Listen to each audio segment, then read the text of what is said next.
economy.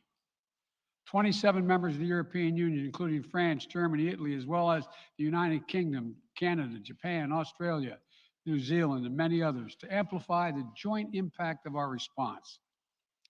I just spoke with the G7 leaders this morning, and we're in full and total agreement. We will limit Russia's ability to do business in dollars, euros, pounds, and yen to be part of the global economy. We'll limit their ability to do that. We're going to stunt the ability to finance and grow the Russian military. We're going to impose major, and we're going to impair their ability to compete in high-tech 21st century economy. We've already seen the impact of our actions on Russia's currency and the ruble, which early today hit its weakest level ever in history.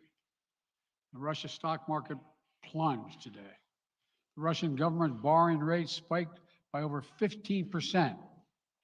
In today's actions, we've now sanctioned Russian banks that together hold around $1 trillion in assets. We've cut off Russia's largest bank, a bank that holds more than 1/3 of Russia's banking assets by itself, cut it off from the U.S. financial system. And today, we're also blocking 4 more major banks. That means every asset they have in America will be frozen. This includes VTB, the second largest bank in Russia, which has $250 billion in assets. As promised, we're also adding the names to the list of Russian elites and their family members that we're sanctioning as well. As I said on Tuesday, these are people who personally gain from the Kremlin's policies, and they should share in the pain. We will keep up this drumbeat of those designations against corrupt billionaires in the days ahead. On Tuesday, we stopped the Russian government from raising money from U.S. or European investors. Now we're going to apply the same restrictions to Russia's largest state-owned enterprises, companies with assets that exceed $1.4 trillion. Some of the most powerful impacts of our actions will come over time as we squeeze Russia's access to finances and technology for strategic sectors of its economy and degrade its industrial capacity for years to come. Between our actions and those of our allies and partners, we estimate that we'll cut off more than half of Russia's high-tech imports. It will strike a blow to their ability to continue to modernize their military. It'll degrade their aerospace industry, including their space program. It'll hurt their ability to build ships, reducing their ability to compete economically. And it will be a major hit to Putin's long-term strategic ambitions. And we're preparing to do more. In addition to the economic penalties we're imposing, we're also taking steps to defend our NATO allies, particularly in the East. Tomorrow, NATO will convene a summit. We'll be there to bring together the leaders of 30 allied nations and close partners to affirm our solidarity and to map out the next steps we will take to further strengthen all aspects of our NATO alliance. Although we provided over $650 million in defensive assistance to Ukraine just this last year, let me say it again. Our forces are not and will not be engaged in the conflict with Russia in Ukraine. Our forces are not going to Europe to fight in Ukraine, but to defend our NATO allies and reassure those allies in the East. As I made crystal clear, the United States will defend every inch of NATO territory with the full force of American power. And the good news is, NATO is more united and more determined than ever. There is no doubt that the United States and every NATO ally will meet our Article 5 commitments, which says that an attack on one is an attack on all. Over the past few weeks, I ordered thousands of additional forces to Germany and Poland as part of our commitment to NATO. On Tuesday, in response to Russia's aggressive action, including its troop presence in Belarus and the Black Sea, I've authorized the deployment of ground and air forces already stationed in Europe to NATO's eastern flank allies, Estonia, Latvia, Lithuania, Poland, and Romania. Our allies have also been stepping up, adding the other allies, the rest of NATO, adding their own forces and capabilities to ensure collective defense. And today, within hours of Russia's unleashing its assault, NATO came together and authorized and activated an activation of response plans. This will enable NATO's high readiness forces to deploy and when and where they are needed to protect our NATO allies on the eastern boundaries of Europe. And now I'm authorizing additional U.S. force capabilities to deploy to Germany as part of NATO's response, including some of the U.S.-based forces that the Department of Defense placed on standby weeks ago. I've also spoken with Defense Secretary Austin and Chairman of the Joint Chiefs, General Milley, about preparations for additional moves should they become necessary to protect our NATO allies and support the greatest military alliance in the history of the world, NATO. As we respond, my administration is using the tools, every tool at its disposal to protect American families and businesses from rising prices at the gas pump. You know, we're taking active steps to bring down the cost, and American oil and gas companies should not exploit this moment to hike their prices to raise profits. You know, in our sanctions package, we specifically designed to allow energy payments to continue. We are closely monitoring energy supplies for any disruption. We've been coordinating with major oil producing and consuming countries toward our common interest to secure global energy supplies. We are actively working with countries around the world to elevate collective release from the strategic petroleum reserves of major energy consuming countries. And the United States will release additional barrels of oil as conditions warrant. I know this is hard and that Americans are already hurting. I will do everything in my power to limit the pain the American people are feeling at the gas pump. This is critical to me. But this aggression cannot go unanswered. If it did, the consequences for America would be much worse. America stands up to bullies. We stand up for freedom. This is who we are. Let me also repeat the warning I made last week. If Russia pursues cyber attacks against our companies, our critical infrastructure, we are prepared to respond. For months, we've been working closely with the private sector to harden our cyber defenses, sharpen our ability to respond to Russian cyber attacks as well. I spoke last night to President Zelensky of Ukraine, and I assured him that the United States, together with our allies and partners in Europe, will support the Ukrainian people as they defend their country. We'll provide humanitarian relief to ease their suffering. And in the early days of this conflict, Russia propaganda outlets will keep trying to hide the truth and claim success for its military operation against a made-up threat. But history has shown, time and again, how swift gains in territory eventually give way to grinding occupations, acts of mass civil disobedience, and strategic dead ends. The next few weeks and months will be hard on the people of Ukraine. Putin has unleashed a great pain on them, but the Ukrainian people have known 30 years of independence. They have repeatedly shown that they will not tolerate anyone who tries to take their country backwards. This is a dangerous moment for all of Europe, for the freedom around the world. Putin has committed an assault on the very principles that uphold the global peace. But now, the entire world sees clearly what Putin and his Kremlin allies are really all about. This was never about a genuine security concerns on their part. It was always about naked aggression, about Putin's desire for empire by any means necessary, by bullying Russia's neighbors through coercion and corruption, by changing borders by force, and ultimately by choosing a war without a cause. Putin's actions betray his sinister vision for the future of our world, one where nations take what they want by force. But it is a vision that the United States and freedom-loving nations everywhere will oppose with every tool of our considerable power. The United States and our allies and partners will emerge from this stronger, more united, more determined, and more purposeful. And Putin's aggression against Ukraine will end up costing Russia dearly, economically and strategically. We will make sure of that. Putin will be a pariah on the international stage. Any nation that countenances Russia's naked aggression against Ukraine will be stained by association. When the history of this era is written, Putin's choice to make a totally unjustifiable war on Ukraine will have left Russia weaker and the rest of the world stronger. Liberty, democracy, human dignity, these are the forces far more powerful than fear and oppression. They cannot be extinguished by tyrants like Putin and his armies. They cannot be erased by people from people's hearts and hopes by any amount of violence and intimidation.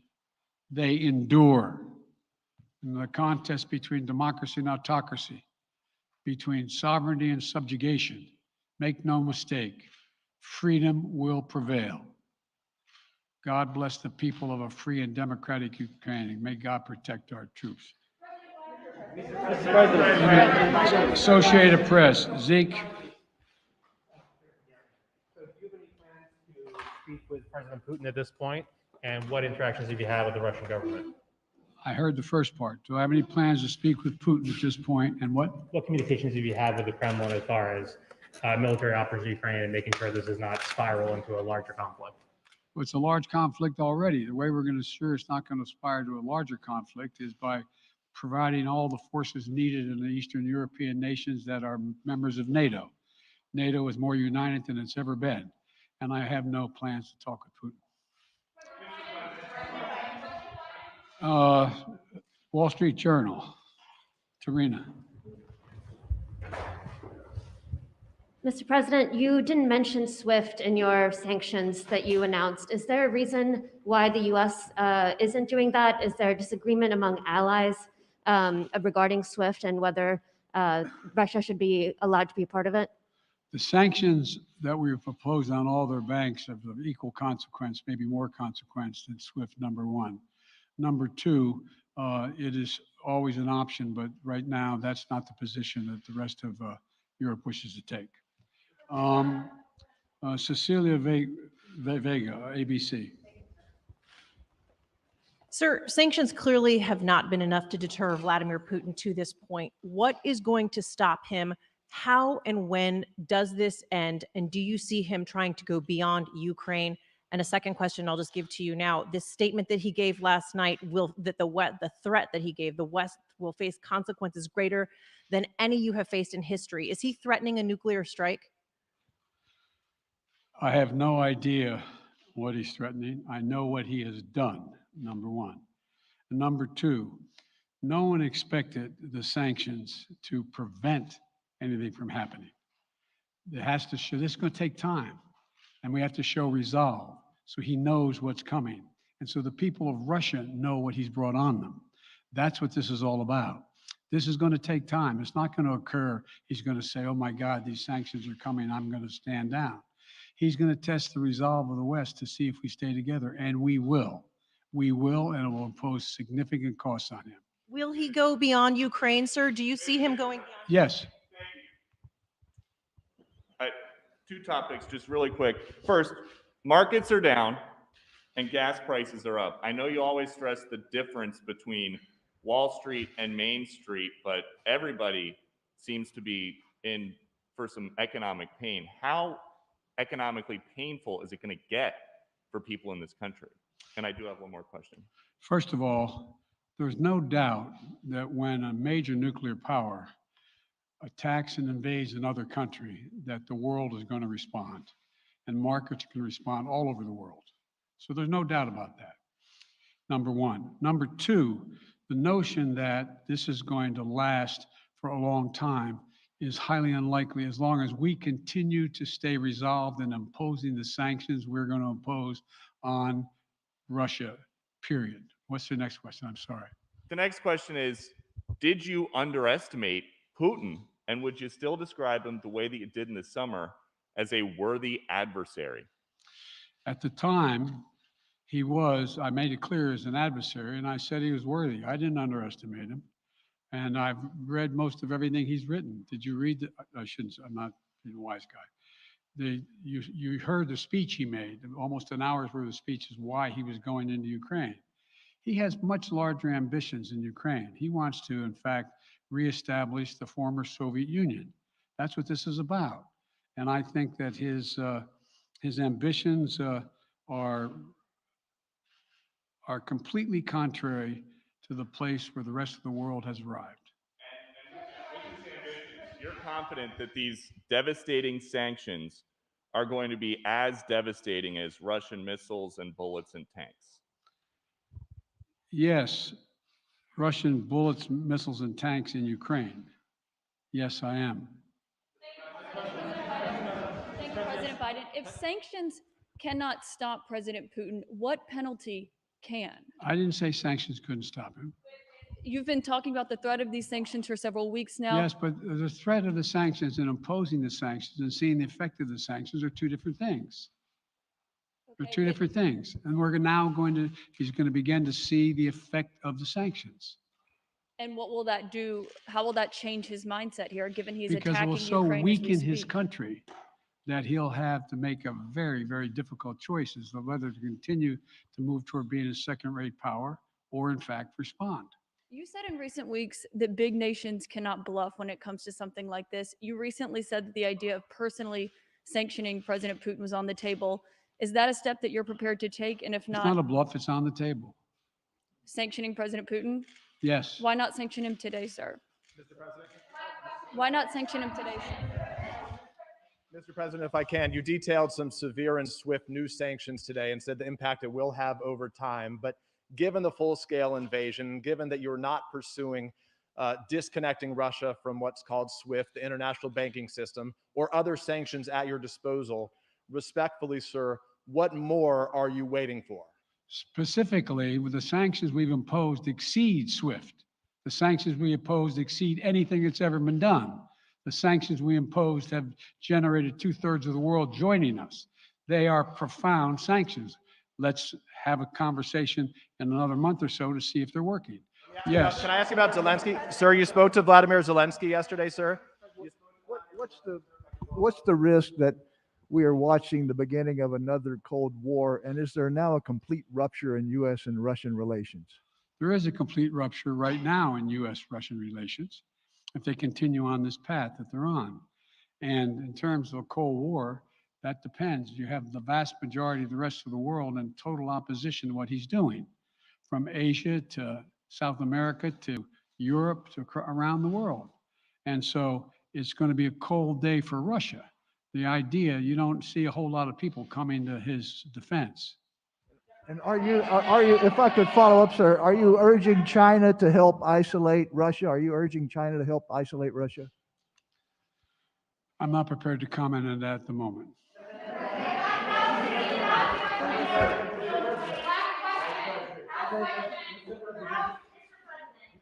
Wait, no. Yeah. No. He's had his hand up a long time. Thank you, Mr. President.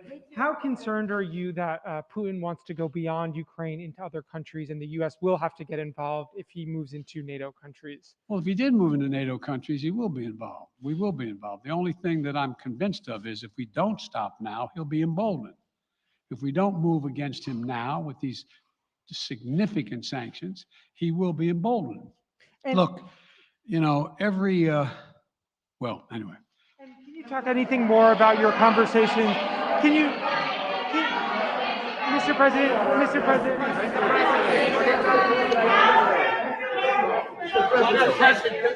Why not sanction Putin directly today? I'm sorry, I can't hear you. Sir, India, which is a major defense partner of the United States, is India fully with you on the issue of Ukraine and Russia? Does the Defense Department of the United States? So India is one of your major defense partners. Is India fully in sync with the United States on Russia?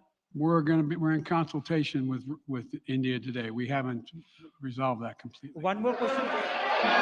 Okay, thank you all very much. Thank you.